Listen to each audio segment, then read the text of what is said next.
Hello student, welcome back to my YouTube channel. और आज करेंगे एक्सरसाइज 6.2 के कुछ क्वेश्चन जो कि आपके लिए काफी ज्यादा इंपॉर्टेंट होने वाले कि किस तरह से हम इनइक्वालिटी को ग्राफिकली रिप्रेजेंट करते हैं और उनका सॉल्यूशन रीजन फाइंड करते हैं। ठीक है, तो क्वेश्चन आपके पास दिया है कि 3x plus 4y less than equal to 12।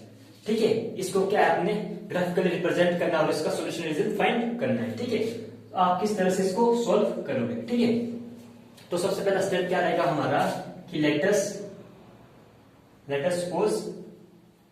Suppose करके चलेंगे कि जो ये इक्वेशन है, इसकी जो इनइक्वालिटी दी है, इसको क्या है 12 के इक्वल लेके चलेंगे, क्योंकि तभी जाकर हमारे पास x और y की वैल्यू फाइंड होगी और तभी हमारे पास क्या ग्राफ बनेगा। ठीक है, तो x और y की वैल्यू किस तरह से आप यहां से फाइंड करोगे। एक बार क्या करो, आप x को 0 लेके चलो और एक बार y को 0 लेके चलेंगे।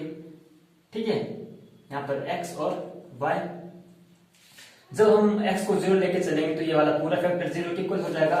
तो बचेगा क्या हमारे पास 4y इक्वल टू 12 और y की वैल्यू क्या आ जाएगी यहां से 12.4 यानी 3। तो y जब x 0 था तो y की वैल्यू कितनी आई 3 और एक बार y को 0 लेके चले। ठीक है, जब y 0 होगा तो ये पूरा फैक्टर 0 के इक्वल आ जाएगा। तो x की वैल्यू क्या आ जाएगी 3x equal to 12, x equal to 12.3 यानी 4। तो x की वैल्यू आ गई 4। अब क्या करेंगे, इसका हम ग्राफ बनाएंगे। तो हम इसका ग्राफ किस तरह से बनाएंगे। ठीक है, तो x एक्सिस, ये हमारी x एक्सिस है और ये वाली है हमारी y एक्सिस, y और y डैश।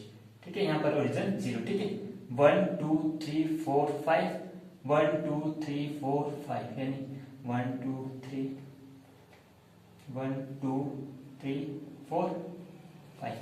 ठीक है, तो अब यहां से देखिए फर्स्ट क्या है आपके पास x और y, यानी जब x 0 था, यानी जब x 0 था x और y यहां पर ओरिजिन पे क्या होते हैं 0 0। ठीक है, जब x 0 था तो y कितना था आपके पास 3, तो y था आपके पास 3 यानी 0 3।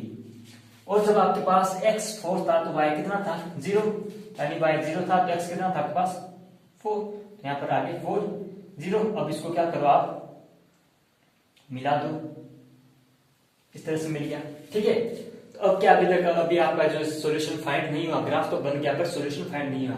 तो अब आगे क्या करना हमने, to find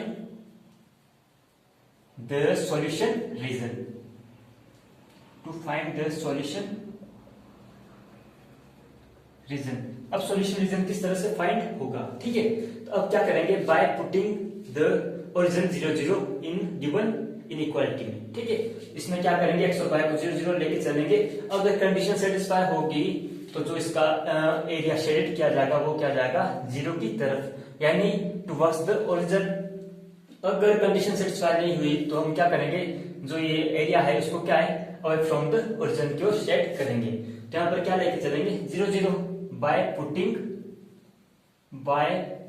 putting the origin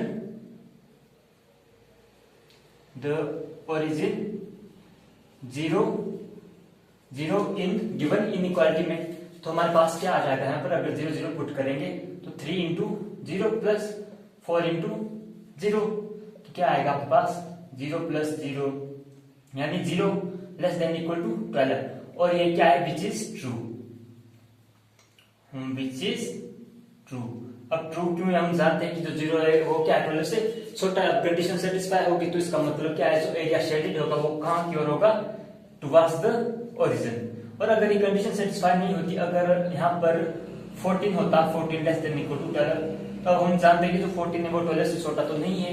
इसका मतलब जो यहाँ पर एरिया शेडेड होना था वो किस साइड होना था, अवे फ्रॉम द ओरिजिन, यानी इस लाइन से बाहर की तरफ। ठीक है, और ये आगे आपका सॉल्यूशन। इसी तरह आपके पास नेक्स्ट क्वेश्चन भी होगा और मिलते हैं अपने नेक्स्ट वीडियो में बहुत जल्द।